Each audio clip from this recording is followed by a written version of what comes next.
Artistas de acero, retratos de un secuestro. El gris del rostro de un niño que apenas se asoma en la pintura tiene un nombre: impotencia. A su lado derecho aparece un hombre vestido de camuflado con un fusil también gris. A su lado izquierdo 3 mujeres, una de ellas de perfil, y 2 más mirando hacia el frente, sostenidas a una baranda gris, y junto a ellas otro hombre de espaldas, mostrando en el primer plano un arma gris.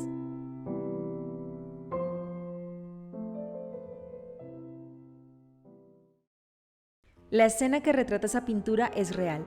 Ocurrió el 30 de mayo de 1999. Quienes allí aparecen son algunos de los secuestrados en la iglesia La María, el plagio masivo más grande del que tenga memoria este país, en el que 194 feligreses fueron sacados a la fuerza de ese templo, ubicado en el sur de Cali, y transportados en 2 camiones rumbo a las montañas de Jamundí. Por el frente, José María Becerra, del Ejército de Liberación Nacional, ELN. Ese día, Cali le vio el rostro a la guerra y entendió cuán cruel puede ser.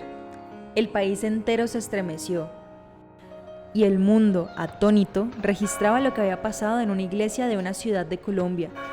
Paradójicamente, justo en el momento en que el sacerdote Jorge Humberto Cadavid invitaba a los feligreses a darse el saludo de paz.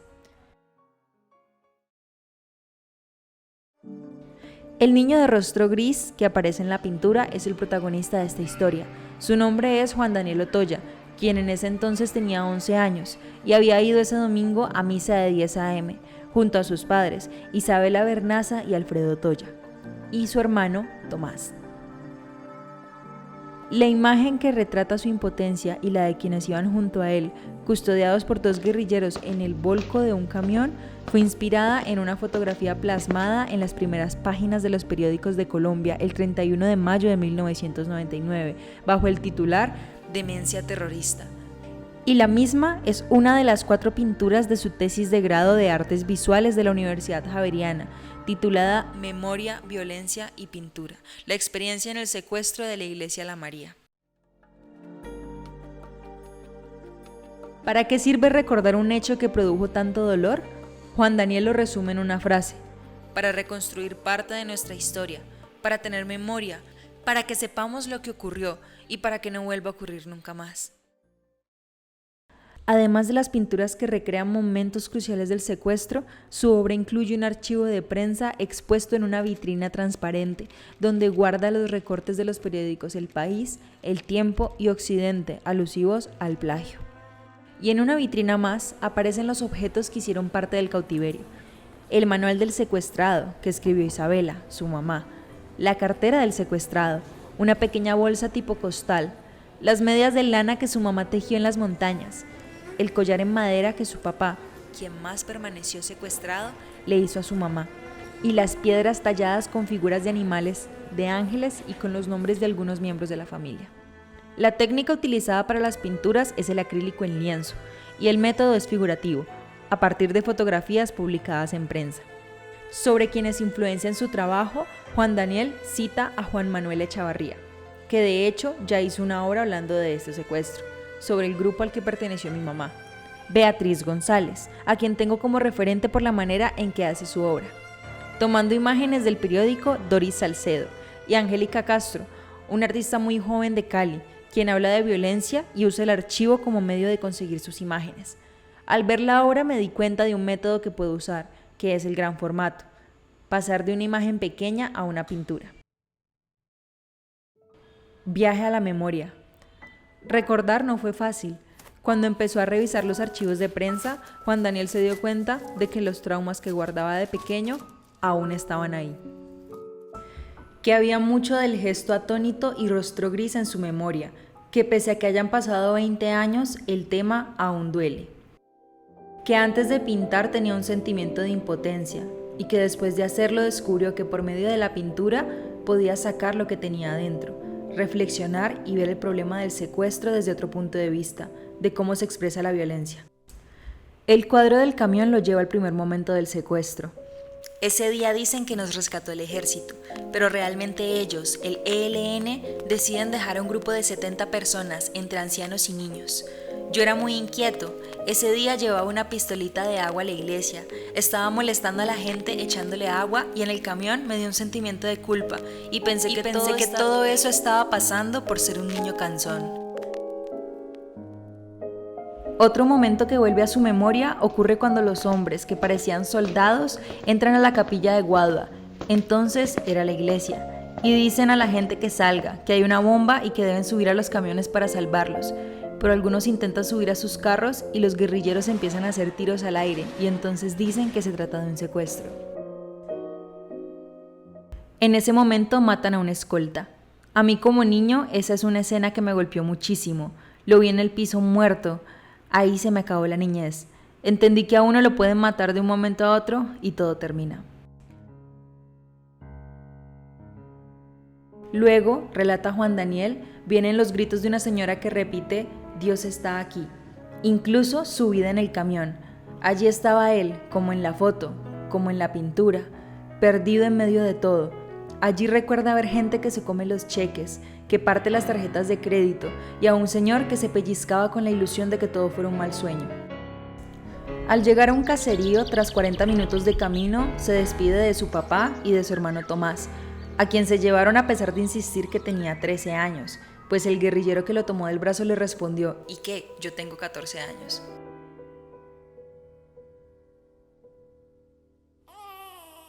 Después tuvo que desprenderse de su mamá, a quien la comodidad de sus zapatos la condenó a irse al cautiverio, mientras que a las señoras que iban entaconadas las dejaron devolverse. Isabela le entregó las llaves del carro a Juan Daniel y se despidió.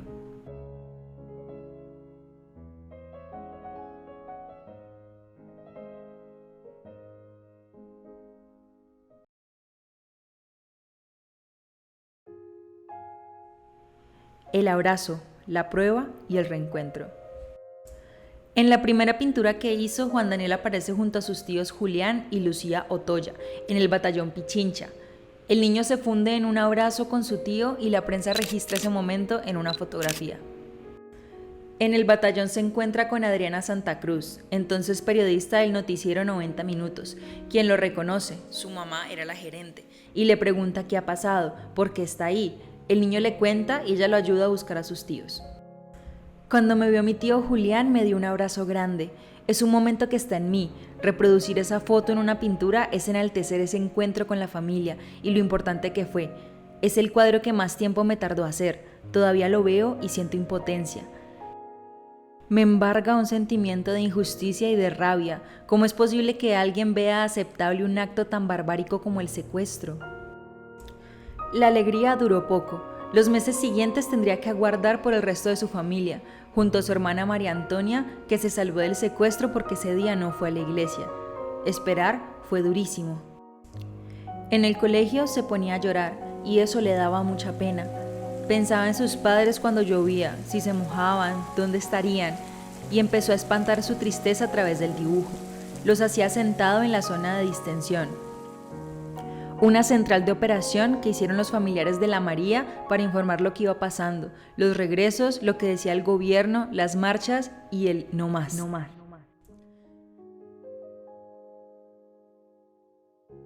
La primera prueba de supervivencia que llegó lo golpeó mucho. Era una fotocopia de la foto original. Ahí aparecía su mamá con la indignación reflejada en su mirada y el gesto de sus labios junto a Clemencia Bermúdez, María Mercedes Ramírez, Luis Adolfo Irragorri, Silvia Quintero, Pilar Jaramillo y un guerrillero vigilando. Esa foto inspira otra de sus pinturas, donde de nuevo la impotencia se refleja en gris. En el archivo de prensa de la María hay un comunicado del ELN con exigencias para llegar a un diálogo que uno lee ahora y siguen en lo mismo. Parece que no hubieran pasado los años. El secuestro sigue siendo su método. Fue muy difícil sentir a mi mamá lejos y ver su gesto en esa prueba me dolió. Recuerdo que mis primeros dibujos eran de superhéroes. Mucho tiempo después, en terapia con una psicóloga, yo le contaba lo que dibujaba y ella me decía que los niños necesariamente no decían lo que sentían, sino que lo expresaban de alguna otra manera. Eso era lo que yo quería, rescatar a mi mamá.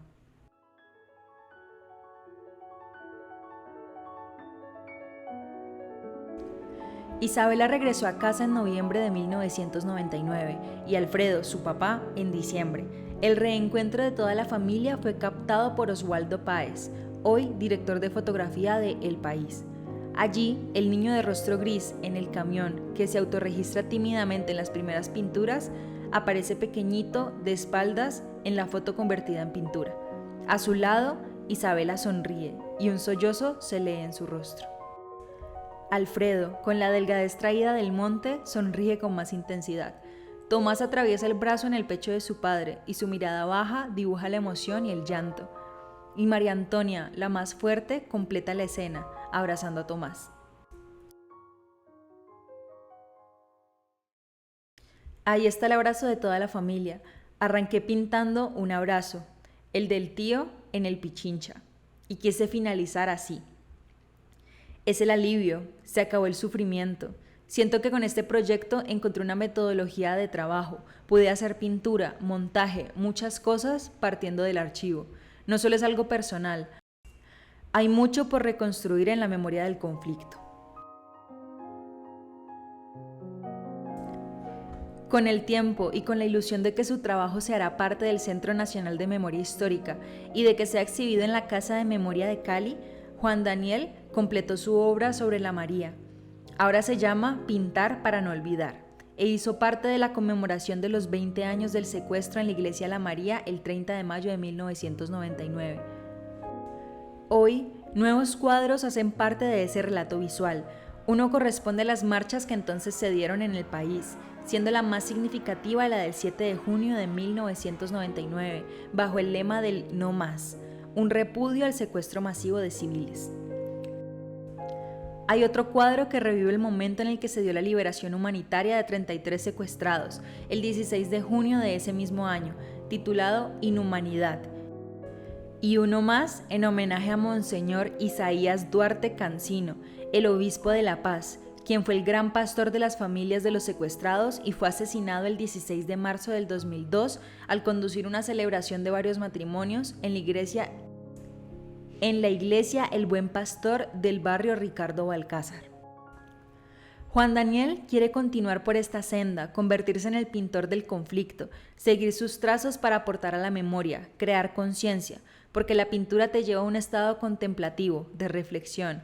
En el caso del secuestro de los diputados, por ejemplo, no hay mucho que hable de lo que pasó, aunque fue supremamente trágico y las familias han de tener mucho que expresar como tantas otras víctimas de este país. Por eso, mi idea es seguir por ese camino que ya inicié con mi propia historia.